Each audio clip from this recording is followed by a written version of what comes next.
I remember bartending once, and this guy comes up to me and he goes, "Hey, you're a pretty good singer for a waitress." And I was bartending at the time. Now, that is definitely not the best compliment that I can think of, but for whatever reason that stuck out, and I've always said if I was a better bartender, I'd probably be a shittier musician.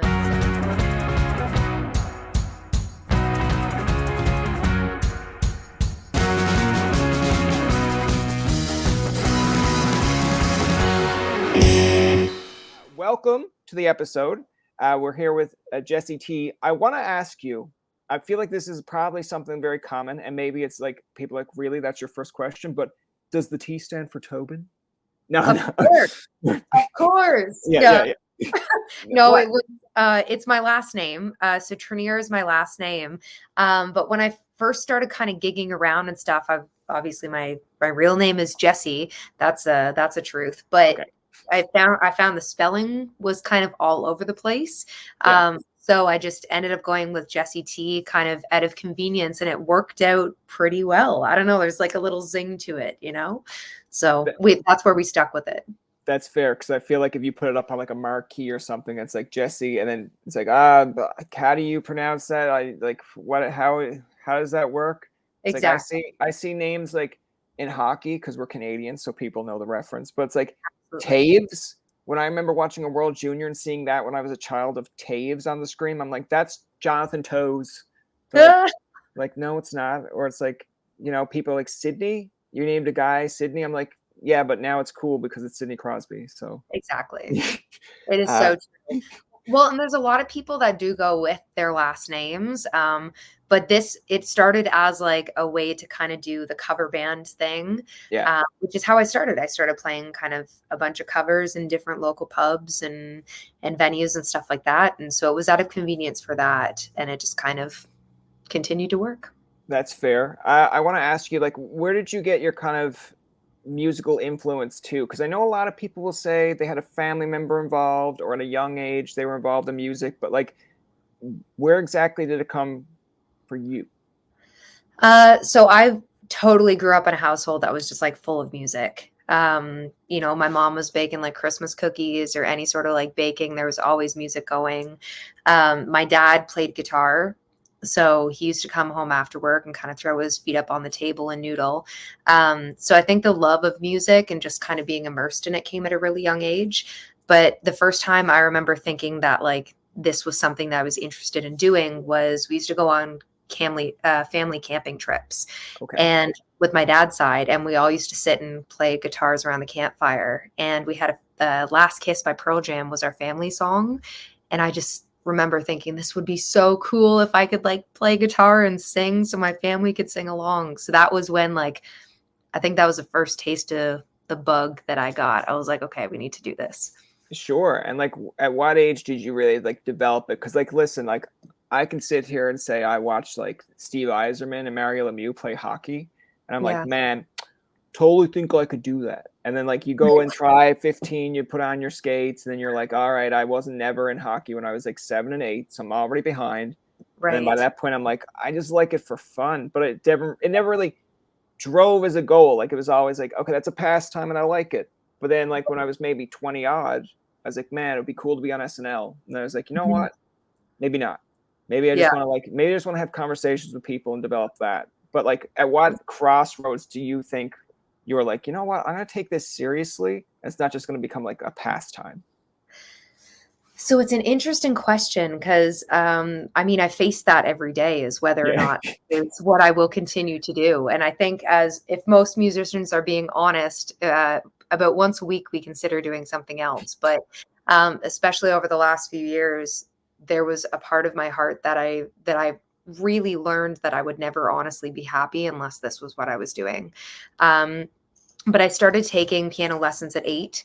And then I started vocal lessons at 13. And my dad put a guitar in my hand when I was 15. I made this like shitty little karaoke CD for Christmas. My uncle got me recording time, and it was everything from like Evanescence, Anna Nachlick, Gretchen Wilson. You got to Carolyn find that one. Yeah. Oh my God. I hope you can't. But and we gave one of these things out to everybody that we knew, and one of them made its way up to a producer in Kitchener.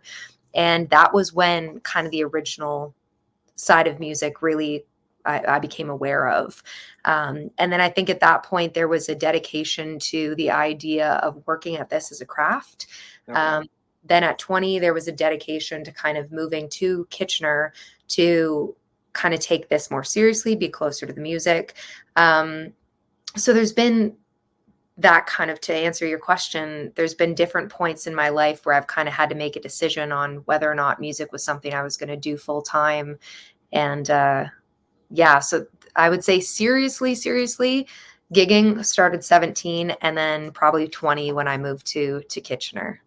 Okay. Now I know you said like you moved closer to Kitchener to be closer to like say production and music wise, but like Yeah. I'm just curious from again, this is a small-minded Newfoundland opinion. Some people out there right now are going to cancel me because they're like, "Excuse me, I'm a Newfoundlander too. We don't have small minds." I'm like, "Okay, I'm saying it because the question Yeah. I'm about to ask is going to be like, why?" But like music side country, people usually go say Nashville, down to the States, and they give it a shot. Was it why Kitchener? Was it just because you were just kind of like just trying to dip your foot in the water and just be like, hey, I don't want to make that big of a move quite yet? Yes, I've made a connection with a producer up here, Rick Hutt, that I was kind of working with on and off from the time I was 15 to the time I was 20. And I kind of got to the age at my parents' place, and I think we've all been there. It's like, okay, I think I need a little bit more freedom. Yeah. And realistically, nowhere else really made sense. It was like I'm still within a drive that I can head home if I need to. I had kind of made a few connections with different local artists and musicians up here, so I kind of knew some people moving here, and there was no real decision made. We came to look at like apartments just as like, we'll see how this goes. Yeah. And that weekend I signed my lease and I was gone a month later. So Okay. everything for me as a person, when I make decisions, it's like I think about them and stew on them for so long. And then once it gets made, it's like a month later, we're already in it. Like there's no time to Yeah. reconsider. Okay. I Yeah. feel like I'm very similar to you in that sense because it's like when I wanted to do this podcast originally in like I'd say 2017. Yeah. Probably around that. Like it wasn't just like because I've seen so many people create content. You go to their YouTube channel or Spotify, and it's Yeah. like one episode or 5, and then it's done. And I'm like, all right, what about if there's people out there that really like that? You just kind of dipped, right? So I was kind of like, I just don't want to be, hey, I just did this for like an internship, and thanks for listening, bye. And then people are like, Yeah. I will never invest in anything you do ever again. I'd be like, that's fair. So I was kind of like, for a whole solid year, and I don't want to make it sound like it's like the mentality of, oh, I was developing things. No, it was just me sitting there like, okay, but if I do this, I need intro music. I need extra Mhm. music. Who's going to be involved? What exactly is this? And then there were Right. people in like my friend group, like, are you postponing it? What's going on? I'm like, no. It's like, there's just a lot of, hey, I want to be committed to this. And it's like the same thing when deciding a university. I applied to like 4 or 5 and got into like Carleton and Ottawa. And I Right. think my parents were like, you won't last a week up there. And then I was like, all right. There was a part of me that's like, what about if I don't last a week? And then I come home and they're proving their point. So I kind of was like, I could have been up there like a weekend, like, this is horrible. I hate this. But I was like, no, you can't go back and tell them that they're right. So I was just like, I don't care if someone mugs me every day of the week. I'll be like, I'm staying here until I finish. And they'd be like, it's okay to come home. I'll be like, no, you say that until I come home. You're like, told you so. Right. Yeah. You can pour cement on my feet. I'm staying here. Yeah. But it's so true. Like whatever it is, I think there's one of the best pieces of advice I got really early on is that not every day is going to feel inspirational. That's Not true. every day you're going to wake up and be like, oh, the fairy tale, the Disney princess thing where the birds are flying in your window. That would be creepy though. Yeah. But not every day is going to feel like one that you want to wake up and start creating, be it a podcast or music or playing shows. But there's a dedication to craft. And I think that's where it becomes more than just a hobby and more than like a passion that you're like willing to kind of work on and make a career out of, right? Yeah. You got to get up and you got to go to your job. And some days are going to feel like the best thing and other days are going to feel like work. But when the payoff happens, it's so much sweeter if you're dedicating to something that you're really passionate about. And I think that's kind of where that difference is. So I want to kind of go off that point because I know when you're saying like obviously highs of highs, you feel like, okay, great, I worked hard, this is an Yeah. accomplishment. And there's other days that you're right, it does kind of feel like work. Like some days I'm sitting here like, oh my God, like I got to do this and this and this, and this is just pain in the hole. But like the pandemic, I think really, like if you want to talk about the moment of like, just say if this was a movie, that Mhm. climax of like, all right, this is your breaking point. Like I'm giving you an out, like everyone else is kind of in the pandemic as well. If you want to dip out now, no one's going to blame you. Yeah. But I felt like in the pandemic, it was more or less like there's two ways for me to look at it. Maybe you're similar. Is I was like, all right, so we have a whole bunch of musicians out there, a whole bunch of movie stars that maybe they're looking at it and saying, great, I get a relaxation break if you're that made that you don't have to worry. But I'm like, there's other independent acts out there like, all right, I don't want to come across as like, hey, I know you're all in a pandemic, but check out my new CD. But at the same point, it's like I have to kind of do that because I want you to like know like everything's not doom and gloom. And I do need you to check out my music because it's kind of what I'm doing to make a Yeah. living here. Right. 100%. So that's how Totally. I felt about with podcasting. I was like, all right, I kind of like doing it.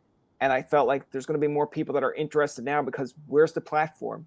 Yeah, Yeah. you have Instagram. Yeah, you have Facebook, but maybe not every day you want to come out and sing a song. Maybe there's some days that you're like, dude, I just want to have a conversation with someone to kind Yeah. of promote stuff. Absolutely. And it was a really kind of fine line to be able to walk between, because of course, as a musician, like a lot of the reason why I started doing this was because there were stories inside of me or feelings inside of me that I was looking to express in different ways, right? So during that time, it was a real fine line of like figuring out when I needed to be the Jessie T, Yeah. figuring out when I needed to take a break for myself, and then figuring out how to promote and then also just keep my heart happy. And like it was this constant, like not even juggling, but balancing act. And I really kind of took like, I would say a week or two off when it first hit. And that was the longest break that I had had from music since starting it at 17. Um, Okay. Most of the time, I play anywhere from 2 to 7 gigs a week. And I have been since I've kind of been doing music full time. So it was a real kind of like shocking moment. But I think a lot of us, as horrible as it was, really settled into having more mental space to kind of create. And I Yeah. think a lot of art that came out of this music, like any sort of art, was is going to be some of the best art that we hear for the next little bit because everybody got bored. And so when you get bored, that's where creative ideas kind of spark from, right? So yeah, it was a weird time, but it was also kind of a cool time creatively looking back on it.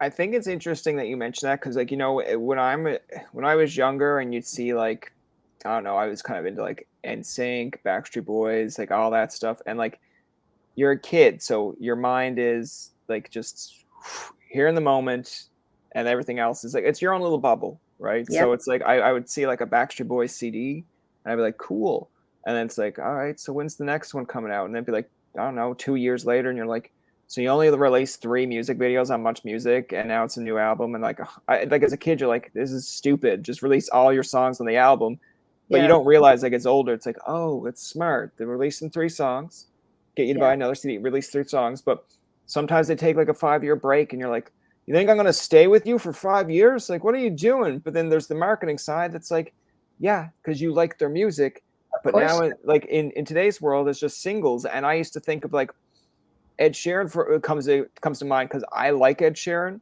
But when Love I it. was in university, I was like, man, Ed Sheeran, you come out with one song and then you go on hiatus for a year. Like, this is fucking stupid. Like, I can't commit to you.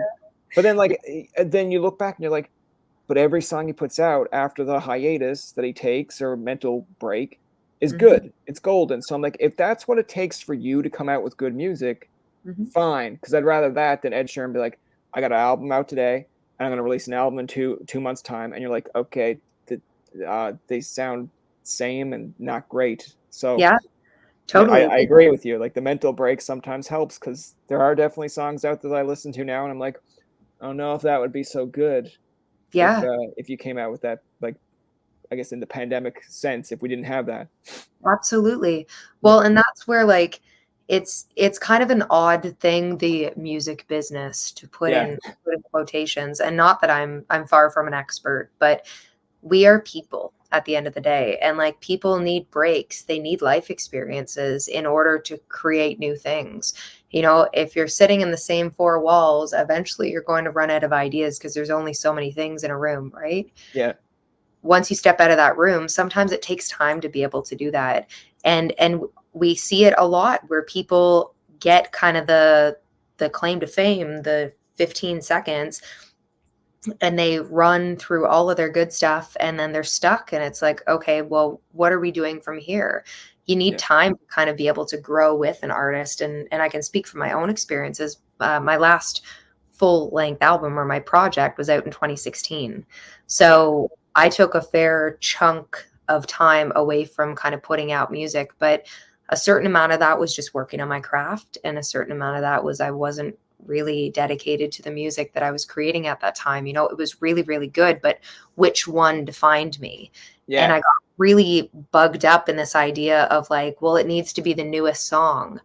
When in reality, it was actually Rick Barker and I that were talking, and he said, your fans want to be brought on your journey. Yeah. So it's important to let them see every step of it, because there's going to be songs that are old for us, which they usually are by the time they hit, like by the time they're released. We've been listening to these things for like anywhere from 6 months to like 3 years. But they're brand new for other people. And so it's important to kind of take people on that journey. But yeah, it's a weird balance. No, I think that's an interesting concept because I don't think I've ever really thought about that. Like sometimes, and it just goes over my head because you will see artists that will come out and say their promo piece of, hey, this is my new song, blah, blah, blah. And like sometimes you're like, you don't seem as excited about your new song. And then it's like, well, number one, it's probably a forced promo because they need to do this. And number Yep. two, it's almost like, how would you feel if you listen to your same episode over and over again and someone's Yeah. like, you can't release that yet? Like, Oh, I think it's interesting in the social media world where we want kind of realism, yeah. and like I think people are a little bit like when they get it, they're kind of like, okay, we didn't want that real. I'm like, you can't have it both ways. Like No. the example I give is when people are like, well, Robin Ottolini comes to mind, and it's like, geez, like on our social media, sometimes she's as real as it gets, and Yeah. sometimes she'll be like, all right, like I'm putting out this song, like I've been working on it for like 6 months, and I'm just still like, oh, like sometimes artists don't let you know how long they're working on an album or a song, but Yeah. and then she'll be like, it's been a long process. And I'm just like, oh, and now she's admitting that it's a long process. Like people are Yeah. like, wow, she doesn't sound happy. I'm like, no, she is letting you know that she's heard Oh, this for 6 months and she's yeah. finally like, okay, let's go. Let's bring it out and see what you think. But She's awesome. Like, yeah. yeah, she just kind of tells it as it is, which I really appreciate. I think that's refreshing. And in the world of social media, like so many of us get caught up in being this perfect image, like to your point, right? Oh yeah. Everything has to be crystal clean. And there is a fine line between obviously like being real and then being like too real. Like Yeah. we Yeah. don't need some of that information. Yeah. But I think it is really, there's a cool thing happening nowadays that people get to be a lot of their genuine selves, and like that is what people are more so attaching to than even what you're creating a lot of the time, which is odd. Like if you're subscribed to who someone is as a person, Yeah. if you would like to sit down and have a drink with someone or a coffee with someone, you're probably going to be way more compelled like to the stuff that they're putting out because you enjoy what their mind does. And I know I'm a big fan of Robin because of how I can see her mind is working with not only the songs she creates, but also like the content she puts out. Like Nicole Ray is another example of that. Katie Topham, Elise Saunders, like there's a Yeah. bunch of people that I'm fortunate enough to call my friends that I really appreciate not only the content they create, but also their minds that I get to kind of witness throughout that process. I think, yeah, because I was going to mention this a little bit earlier, because with social media, there's like the pro and the con of like, if you look back to when we were listening to music, like, like they didn't have that social media. So like, you don't know, and I'll just use this as an example, but like, you don't know what Nick Carter is actually like behind the scenes. Now with social media, you kind of get a grasp of it, but like, there is an aspect that sometimes you're like, oh, okay, I don't need to know all about that. Like, it's great, but it's almost like sometimes you're like, are you getting pushed to kind of promote this, or is that truly what you are? Yeah. But I do find, like, to kind of give you a compliment with social media, and like I find a lot of like the newer acts that we have on that do it, is like you have no kind of fear of being like, hey, guess what? I just bought this on Amazon today, and I'm going to show you like this big green screen and all this. And like, I'm sure there are people out there like, wow, it's like she got a green screen from Amazon. I thought she was doing better than that, but I'm just like, what do you mean? Like, what do you mean? Like, we all have green screens from Amazon or like whatever, but at least she's telling you, like, hey, I'm bringing you a part of this journey, rather than coming on social media every so often just being like, hey, check out my new song. I'd be like, okay, great. Like, I'd much rather that. Right? Well, and a part of that, like there was the viral sound where it's like everything is content. Everything is content. Oh, yeah. Like, I first heard that, I was like, oh my God, like scroll past it. And I was like, wait a second, like there is something to that idea. Like, again, bringing people, if someone has followed me, I'm so sorry, but this is what you're going to get. Like, I even say that at my cover gigs. I'm like, hi, I'm Jessie T. I'm the entertainment tonight. And if you're not entertained, you're stuck with me either way. Once someone follows me online, it's like, of course I want to make content that people are interested in, but a certain amount of it is also just like, what am I up to in daily life? Like, what are we working on? And like, you know, I have in that case, like I had a video release party. So it's like, it's not just the day hits and everything is in place. It's like I have to read reviews on Amazon to figure out which friggin' projector I'm buying. Or else it's going to be viewed on like a bunch of tiki posters, you know, like exactly. So that's been something, especially since the pandemic, has been something that I've been trying to work on, is just being more honest and bringing people along to like maybe the things that might not be as typically exciting in the music industry, but so then it's not just, hi, listen to my new single, you know nothing about me. I think, like, not to cut you off there, but just to kind of give you like a compliment of it, it's just like, I know when we were doing probably a year ago from today, or probably maybe it could have been 2 years ago, when we were interviewing like Jessie T, sometimes you see like the sponsored ads, or sometimes they're like, I'm like, wow, like now knowing it on the other end, I'm like, you put money into that sponsored ad, you want people to look at it. But I remember scrolling across like your content, and I'm like, okay, it's another music act. This is great. And then I was like, all right, but like it was only recently when I started seeing like the behind the scenes stuff, and like, I'm not gonna lie, there was like the one where it was like the projector. I was like, oh, I was like, I want to see what she bought this projector for. And then I'm not gonna lie, the outfit alone, where it was just like the white top, and I was just like, man, it looks like she just got out of bed, but she's allowing us to be in her life. I'm like, this is someone, like you said, that I would probably feel more confident in saying, hey, do you want to have a conversation, compared to if all the thing I saw on your social media was like, hey, this is Jessie T, check out my new music. I'd be like, I feel like if I asked her for a conversation, she'd just be like, what am I here for? So well, thank you for first off, like obviously watching and all that kind of stuff, but also reaching out, so we had an official chance to chat, because it's really nice to be able to connect with people face to face, rather than just like a bubble, you know, with some text. Like that's my go-to, where it's like, so my go-to, and you know, if things go well, we'll keep this going, but it's like, awesome. I think with Broadtree, it's not even now where I send them messages, it's just a voice message from Instagram, where I'm just like, what do you at, guys? Like, anything on the go? And then they're just still like, we like these more than other people's messages. And I'm just like, sometimes that's how you stand out a little bit too. So people are just like, okay, I got 50 messages. Do you want to do this? Do you want to do this? It's like, hey, why is this random like voicemail here? And then you listen to it, you're like, all right, you won. You won us over from their voice message. So totally. It's all about standing out sometimes. And how can you stand out?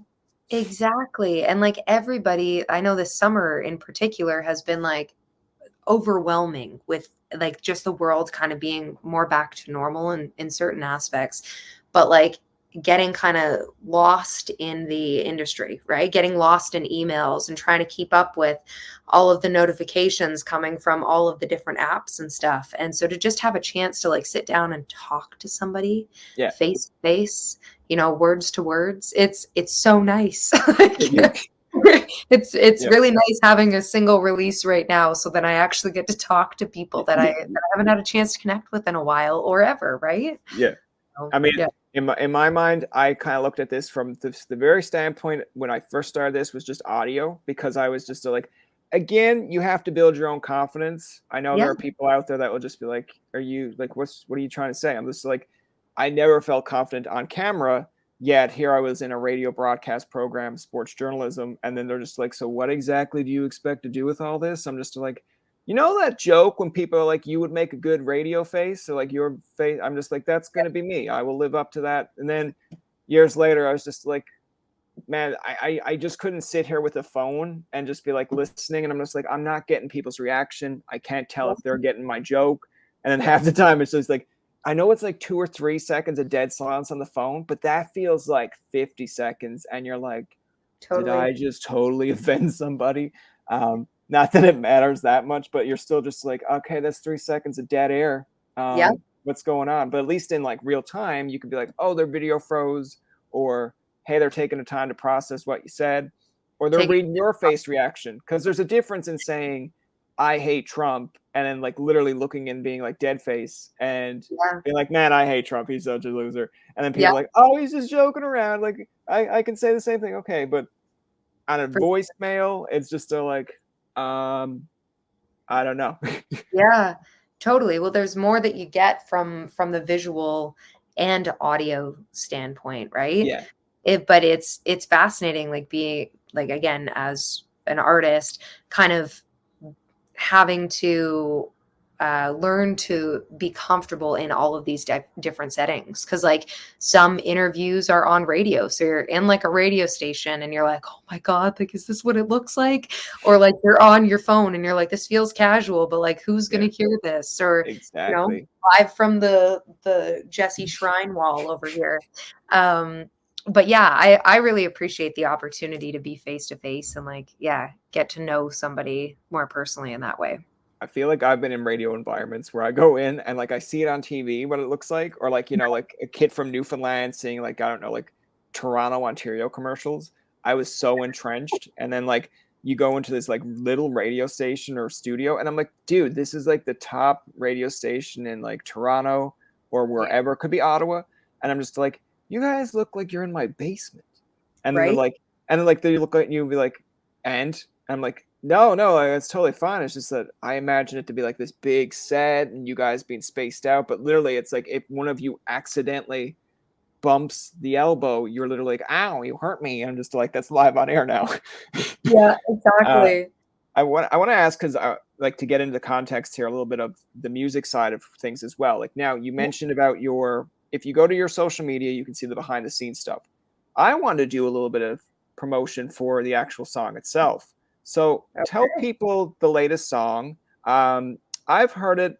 There are times when I look at the music video and I'm just still like, interesting. I like that you kind of told people like where you shot it to, because I'm just like, I wouldn't have guessed that. I would have just been like, that's probably shot in a high class, like fancy place. And then when you're just like, no, man, this is like, just a tiki bar that I go Yeah. to. I'm just like, all right, cool. Like there are people out there that be like, what's that supposed to mean? I'm like, no, it just means that it's awesome and it's like Yeah. it looks great. But It's a local venue. yeah, tell people about the song and just a little bit like, I know it's still kind of early out, but how have you received like the reception been? Have people been like, shut it off, go home, Jessie T? You suck. So yeah, the song is called I Can Be Your Margarita, or Margarita for short. And it was a song that we wrote during the pandemic. It was really just to hang with a bunch of my buddies. So Rich Cloak, David Madras, Greg Williams, and myself. And we called ourselves like the dream team, but we basically were sitting down and trying to write through this like really complicated love idea. It wasn't going anywhere. And Rich was like, does anybody just have like a lighthearted, easy idea we can tackle? Yeah. I was like, I do. I have this idea kind of comparing myself to Margarita. And the song really and quite quickly wrote itself. It was a bunch of inside jokes, like just supposed to be as hilarious as we could make it. And I never really imagined it as a single until I started playing it live. Because at that point I would play it by my folks or like, my friends on the phone. and people really started responding to it. So I was like, okay. So I started playing it on live, and I started playing it, when we could play in bars and stuff. And just the live response from it was really what kind of drove me to record it as a single. And then the video itself was shot at a local bar here in Kitchener called the Grand Surf, which has amazing drinks, and they're in these like really cool like tiki glasses and like burnt pineapple on the sides and like the little umbrellas. You feel so fancy. And that was like immediately was where I wanted to shoot this video. I had no idea what I wanted the video to be about, but I knew that I wanted to include them. And it was actually my boyfriend that was like, we should do this. Like, why don't you do like a margarita making competition where no one knows what's in a margarita?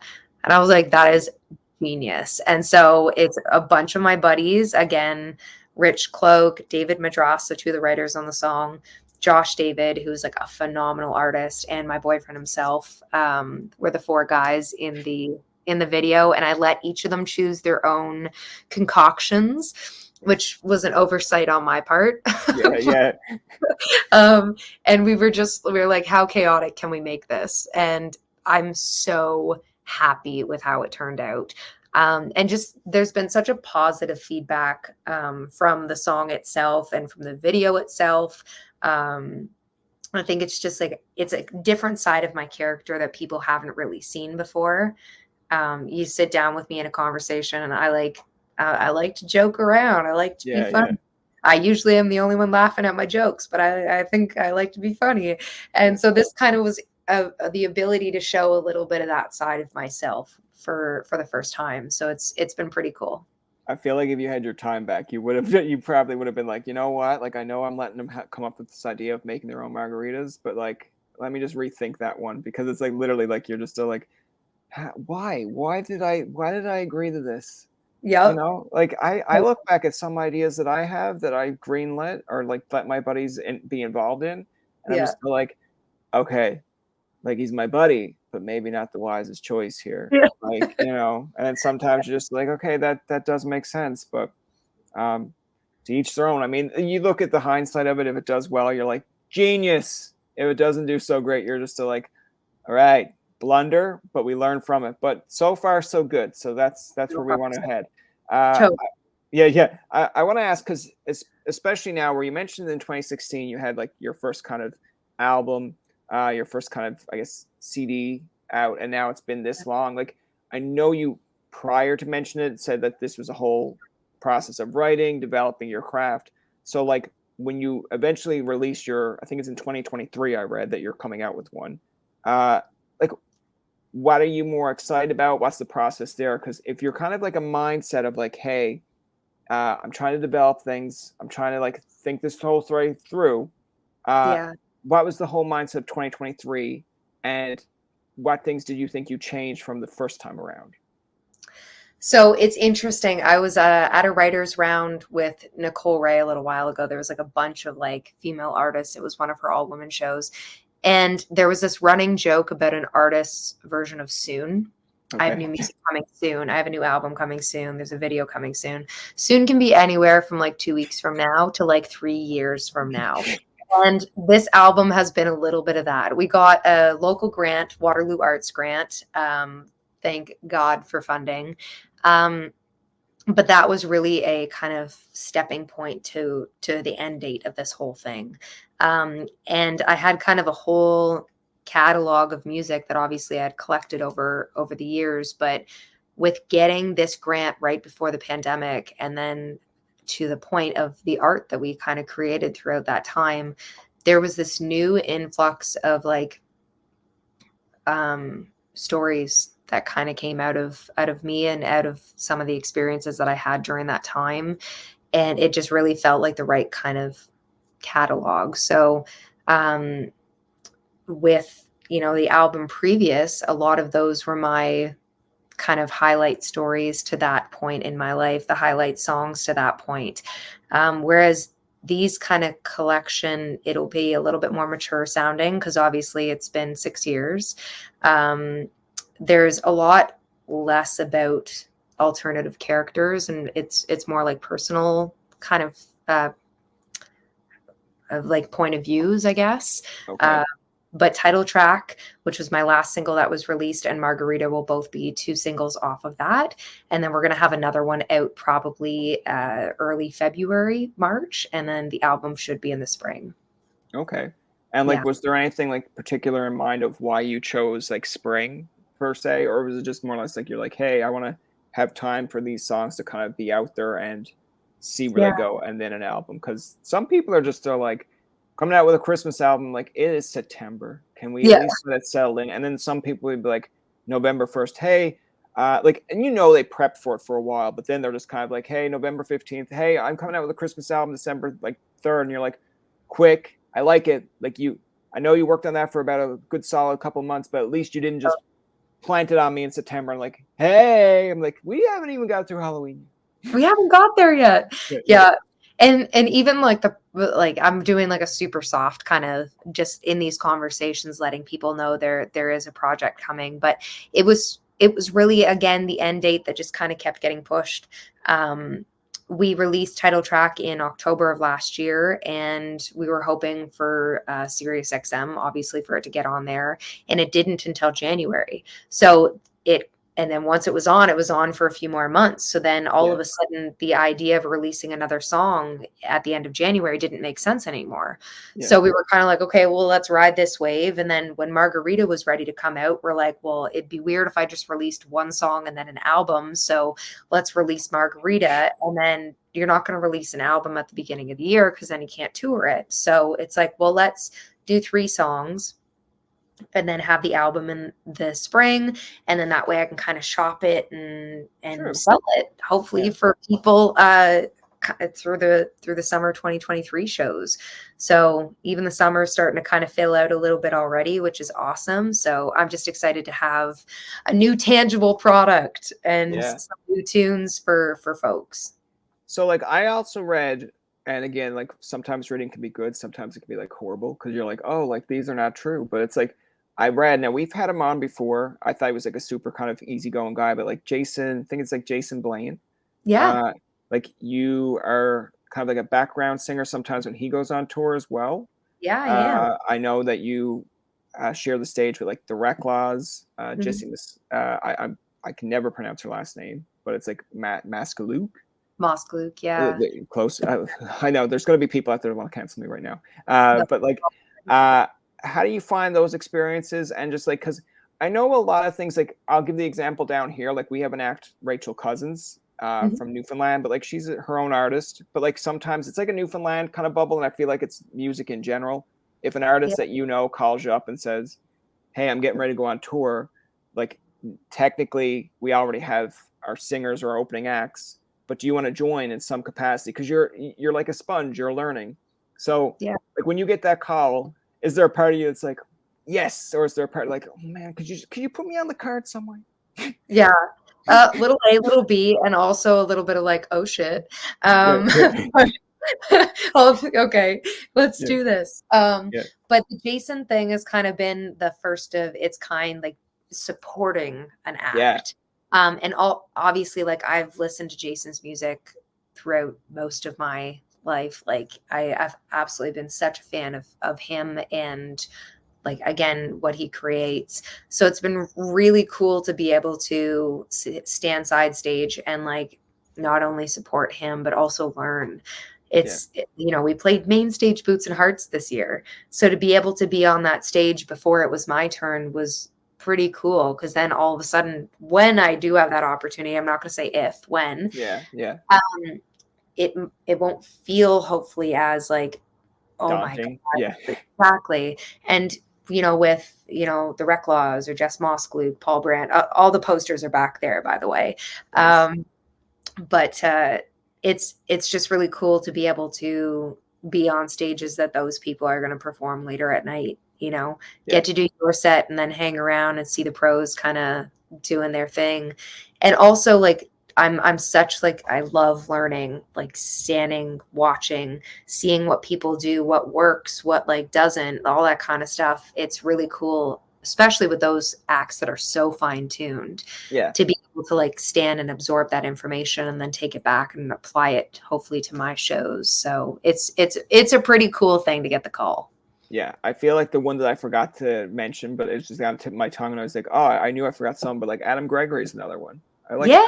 man, like I remember watching like CMT when I was younger and seeing like the Newfoundland acts we have here, but like Adam Gregory, and I will say this because I've said it to his face, so it's not like I didn't say it to him, but like I remember as a kid watching Adam Gregory and he had like the short hair and he's like 16, and I'm only like maybe 6 watching No Vacancies, or, Yep. you know, Big Star, and I'm like, man, this guy can like really belt it out. And I'm like, how old is he? I'm like, what? And then when I see like a recent picture where it's like, say, longer hair and a beard, I'm just like, there's a part of me that kind of like just wants to rib him a little bit and be like, oh, look at that teen idol. He's going through some stuff. Like, yeah, he grew up. That's what happened. But yeah. And then you listen to like Dirt Road Therapy, and I'm just like, okay, he still has the pipes. Oh yeah. But I'm just like, man, is it the same guy? Is this like the Avril Lavigne experiment where they don't know if Avril Lavigne got taken away, or like, is that really Tom DeLonge? What happened to Tom DeLonge? I'm like, nah, it's Canada. The worst thing that could happen is like, oh, he got hit by a moose. Yeah, exactly. No, it's so true. Like touring with Adam, that was for the Stories and Songs tours. So like a lot of people that again I grew up listening to: Michelle Wright, Beverly Mahood, Dwayne Steele, Adam Gregory, Steve Wilkinson. Like, oh yes, forgot Steve. Yeah. So for those were 2 different things. There was a Country Christmas tour, which was Sean Hogan's, and then the Stories and Songs, which was Jamie Warren's, which are a very similar kind of nature in regards to how the show is organized. Like I would go and for Jamie's open up the night, and then they would have the 3 artists kind of sitting there and doing like a songwriter round. Whereas with Sean's, I was part of the lineup. So I was on stage with Adam and with Steve and Thomas Wade, and it was wild. I was like sitting, like literally standing here looking at Steve Wilkinson singing 26 Cents. I was like, oh yeah, what is happening? There's gonna be people out there like, you guys are just like really Canadian, eh? Like this is like a How I Met Your Mother episode where it's just like Robin just keeps on dropping Canadian references, and all the US audience is like, what? But like there's the Canadian ones, they're like, yes, I got it.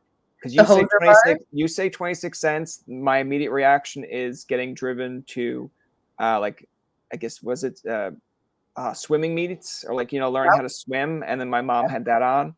Or like this 1999, I continuously will listen to that song. But I'm like, man, like people understand that reference. Like How I Met Your Mother, like my friends make fun of me from Ontario for this reference, but I think it's like Barney goes through like the sex acts, and it's like the Canadian sex acts to find out what person Robin did it with, what act, blah, blah, blah.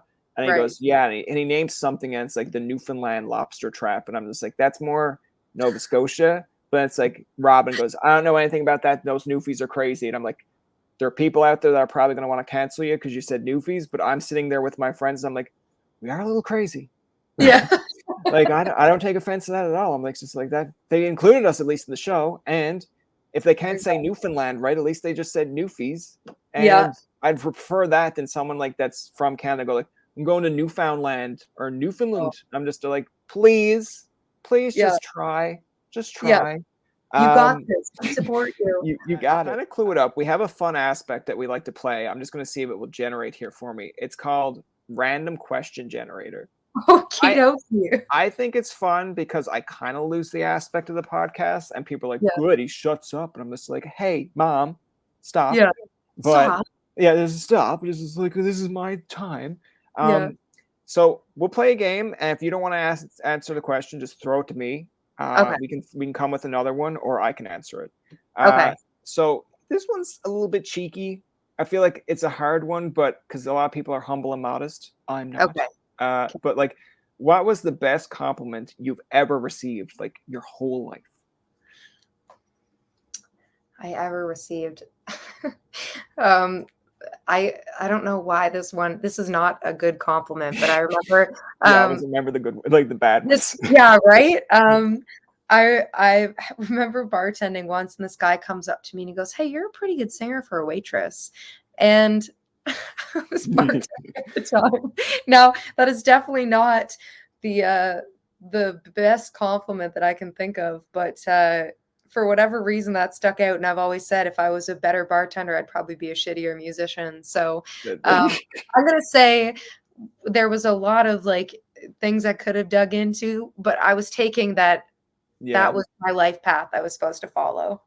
That's fair. Like, you know what? Kind of similar to yours when I was playing soccer up away. Like, I'm a decent soccer player, not the greatest, but like, I know what I'm doing for the most part. And someone was like, why are you playing striker or forward? You have long legs. You're a better defenseman. I'm like, okay. A part of me is like, at least he's acknowledging that he thinks I'm better defenseman because I'm tall and long legs. Yeah. But the other part of me was just like, or is he saying that I'm so bad at striker, but you'd probably be good at defense because you're like, you know, it's like when you go to a tall person, you're like, you probably play basketball because you're tall. It's like, it's the equivalent of, hey, you're shit up front, so go back because you have long legs. I'm like, I'm not going to argue. Like, yeah, exactly. I'm just here for fun. But if you think I'm better back there, and sometimes it works, but I still feel like as a defenseman, I'm like, dude, I want to score. But really, when you get older, you realize a defenseman's job isn't necessarily to score, it's just to stop others. So if you come off the field or ice and you didn't let anyone score on your shift, you're not getting pats on the back of like, awesome. But internally, they're just like behind the scenes. So like, he did his job. No one scored. Oh, yeah. Awesome. And I'm just like, can you say that more loud so that I feel confident? Because the silent heroes. Yeah, exactly. Exactly. Let's see what the other one is. Oh, okay. This one says, what bends your mind every time you think about it? What bends my mind? Okay, this one's gonna give me the heebie-jeebies, but the fact like that there's was it 10 spiders or like there's a spider within an arm's reach of you at all points. Now, I don't know if this is like a folklore, like an urban legend kind of thing, but I can deal with pretty much any bug. Spiders, absolutely not. And so the idea that there would be a spider within, like it just makes my skin crawl. And also this morning I was sitting there having my coffee and I was like doing emails and all of a sudden I see this like thing drop and I get a tickle on my hand. And it was a spider and it had landed right on my hand. And I was like, ah! And of course, like I jump up and then I go, well, where did it go? And fortunately I got it. But I don't know if that is really an answer to your question. No, that's fair. It's basically the thing that bends your mind is like, how are you always here? How is there a spider? Am I still alive? Yeah. There you go. There's the deeper dive. I was going for like, how does the spider exist? But you're just like, how have I not been eaten alive by spiders? But have I not died of fear yet? Let's see what the next one they have here is. Okay, what's something you learned in the last week? Something actually, so I started taking guitar lessons. So I've been fully self-taught. I've learned off people that I've kind of played with. But I started taking guitar lessons a few weeks back. And so I had a guitar lesson last night. And I am currently learning to play green sleeves, like finger picking, because I want to be like Lindsay L one day and be able to like shred. Oh, nice. Okay.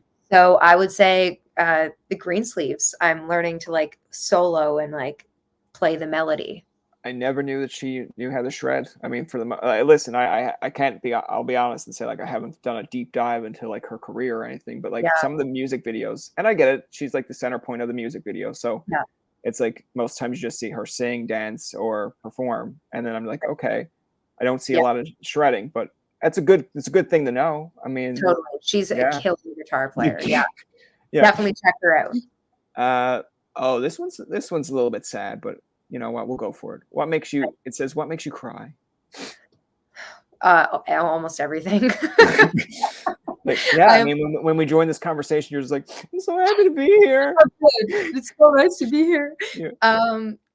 Honestly, like, what makes me cry? Really, like, tender moments, I think. And this is like a little bit of a sad spin, but I lost one of my really good friends in January of 2020, and way before he was supposed to go. And so since that moment, I really kind of try and live more in the moment. It's so easy to get caught up on social media or on your phone or on work and all that kind of stuff. But when I'm having conversations with people, I need to not think too much about kind of the idea that we're all here just for a short period of time. Yeah. But when I kind of dig deeper into that, that's an easy one to start the waterworks. That's fair. I mean, Yeah. I won't leave you high and dry on this one, but like I find I I don't care if people make fun of it so much, but it's like when I was younger, and I'd say even to this day, like seeing commercials on about like adopting dogs or pets, and then they used to have like the Bryan Adams song. I think it's the Yeah. Bryan Adams song of like, Where the yeah, in the arms of an well, angel. that one as well. And then they had like I think I don't know. I'll find it some way, but it's like just a really old 80s song. You can tell the video is like an 80s soundtrack and everything. And I'm just like, man, like I know the older me looks at this and like, oh, this is a good production value. They want to make you feel sad. And like this dog that didn't actually leave in the road. But they want to make you, because there are dogs that get left in the road, and I get it. But there's a part of me, like when I was older, or I guess when I was younger, I was just like, you're videotaping the dog in the road. Just take it. Like, why are you asking me to adopt it when you're right there? And there's like there's a really old one. I think it used to come out at Christmas time. I don't even think it's Christmas related, but it's like it's piss pouring rain out. Everyone's in a traffic jam, and they see this little puppy walking across the road, and it's drenched. And someone just takes in the car, and then like the moment, and then it's just like, adopt a puppy, blah blah blah. I'm just still like, how do you know they adopted the puppy? They could have just been like, you look wet. We're gonna bring you in, and then once it starts to dry off, we'll let you go again, because we don't even know if like now back in the day you do that. Today it's almost like you don't have a collar on you, but God, this is like a nice neighborhood. Someone has to own you. Back out you go. Yeah. It's like, no, you don't. No. I feel like that's what makes me cry. Or like as cheesy as it sounds to make fun of it the other way, is like I watch a lot of Full House and Family Matters and all that, and when they go to that moment where you hear the music hit, and it's like, Michelle, why did you leave the house today? It's like, because you all didn't love me. I'm just still like, okay, just leave the room for a bit. Then you come back, you're like, damn it, Michelle. Yeah, come on. Yeah, other people crying is like, I will 100% cry. Yeah. I feel like that's when I'm like a Chandler, and I'm just like, I can offer you a sarcastic comment and like leave. And then like, man, I knew Tobin was always an ass. It's like, no, Tobin's just overly sensitive. Yes. So he doesn't want to show that. If you could have any superpower, what would it be and why? That's hilarious. I thought you were gonna say soup or well, if you could have any soup or power, what would you have? It's like, obviously the power. I don't want obviously the soup, of course. If I could have any superpower, I would say, oh my God, I'm blanking on what it's called. When you can like just teleport to different places, or like, like like just going wherever. I would say that would probably be a superpower I would love, because like so much of my life is driving, and I'm always like 15 minutes late. It depends on who you ask. Some people will say more. But like my folks, since I was been a little girl, have said I always try and fit 27 hours in a day. So if I didn't have to drive someplace, I think that would significantly improve my life, and that would be my answer. I feel like mine would be to read minds. Now, like, you know, like I can deal with flying, I can deal with traveling, like, because I'm not like overly big on that. But like to me, because I'm also a dude, it's like when it comes to like a dude talking to another dude, instantly I know if we connect or not.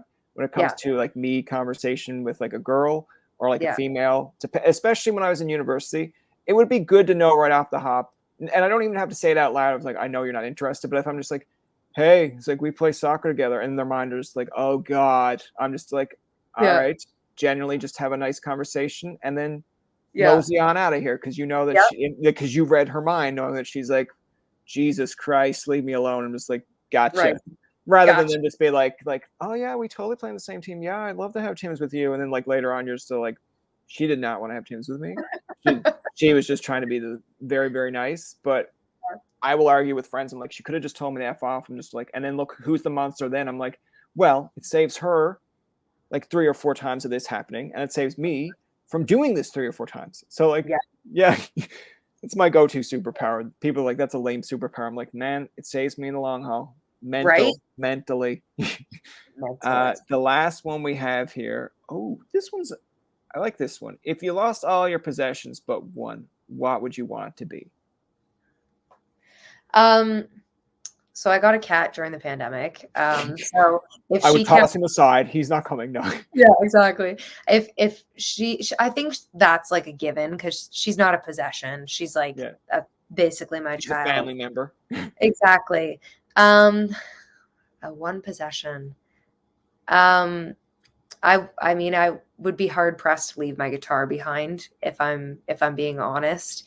I have my Taylor, and that is like I love my guitar. It's like we've just been, it's brought me through a lot. But I also have some like family heirloom stuff. Actually, one possession, I know exactly what it would be. Either my guitar, or there was a necklace that my parents made me a few Christmases ago, and it had they had like old rings from my grandfather and my grandmother that have all passed away, and they had it made into a pendant. Okay. And all of the jewels from the rings are inside of it, but there's the one pendant that is kind of like an accumulation of all of these things, like a Go Steady ring that my dad got for my mom and all that kind of stuff. So I think family wise, I'm a big family girl, but that would probably be one of them. That's fair. Yeah. I really don't know what my possession would be, because like, you know what, like if it was off the top of my head, I'd be like, oh yeah, I want to take my PS5, but it's like, all right, and what else? Like what are you hooking your PS5 up to? I'm like, oh, true. It's really It's a deep dive question. I feel like if I had to be like, oh, like honestly, you have to take one thing, I don't know, maybe just a family photo album. That's probably like just something that you're like, all right, like this is it. Or I don't know, maybe a pillow, because who knows?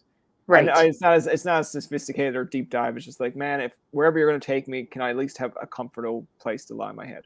That's a good answer. Yeah. People are like, people are going to be like, you just left everything off the table and you're just going to take a pillow on this. Like, I can sleep comfortably, like whatever. Well, all the rest of us have a pendant. We're sleeping on the gravel. Like, right. At least I have this pendant, and it's like someone's just like, hey, at least I brought my LED lights. I'm like, you hook up the LED lights, you do this. We're gonna create our own jungle. Exactly. Yeah. What a rave it'll be. Yeah, and then like Randy Travis, when the world, it's like, what is it? Will the circle be unbroken? We'll play in the background. They'd be like, all right, who's the idiot who brought in the Randy Travis CD without the CD player? Well, I asked for a CD player. Like, all right, hook them all up. We got it. The last thing I want to ask you, this one's not so random, but it's good. It's like, what's your favorite podcast? Ooh, what is my favorite podcast? I've actually just got into podcasts the last little bit. But I really do like true crimes. Those are kind of interesting. So there's a Canadian true crimes one that I've been listening to, but honestly, I kind of switch around. Like there's some on like psychology, there's some on relationships. There's just some like general talk stuff, which is always fun too. But the one that I've kind of been more consistent, that or my boyfriend and I listened to one called, is it Behind the Bastards? I think it's called. Okay. That one's pretty cool. It's a little bit dark though, to be honest, because it focuses on different people in history, and it'll break down their like where they came from, and then their not so great their bastardry contributions exactly society. Man, so I thought you were gonna go with like Tobin Tonight, but like, that's fair. Oh, of course. That's a given. No, I thought that was a given. That's fair. If someone was just, I feel like if someone was just like, all right, so like we just did a live set, what was your favorite part about the live set? I'm just like, that opening act? They'd be like, yeah, that was my favorite part. They're like, but you came to see me. I'm just like, oh, well, that's a given. But I'm just trying to throw some compliments around. That's going to do it for this episode of Tobin Tonight. Our thanks to Jessie T for coming on to the show. Remember, you can find past, present, and future episodes on TobinTonight.com, Spotify, and iTunes. Follow us on Twitter, like us on Facebook, and leave a comment or two. For Tobin and myself, this is Jacob saying thank you for listening and good night.